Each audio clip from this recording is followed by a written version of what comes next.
Ever wish you could bring your stunning Figma designs to life directly on your Shopify store before committing? Today, that's exactly what we're doing.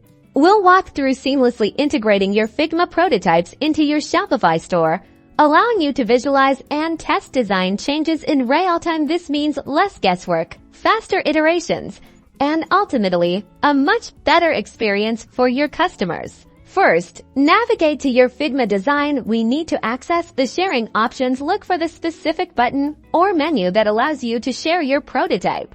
Once open, you'll find an option to generate an embed code. This is the magic ticket that bridges Figma and Shopify. Copy this embed code. Think of it as a digital blueprint you're ready to transfer. Now head over to your Shopify admin. We're going to create a new page or edit an existing one where you want to showcase your Figma prototype. Within the Shopify page editor, locate the option to switch to the HTML or code view. This is where we'll paste our Figma embed code.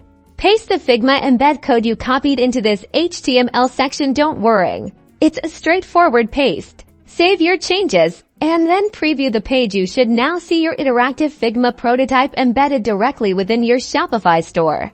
This lets you and your team test out new layouts, button styles, or even entire user flows as if they were already live on your site. It's an incredible way to refine your user experience and streamline your entire design to development workflow.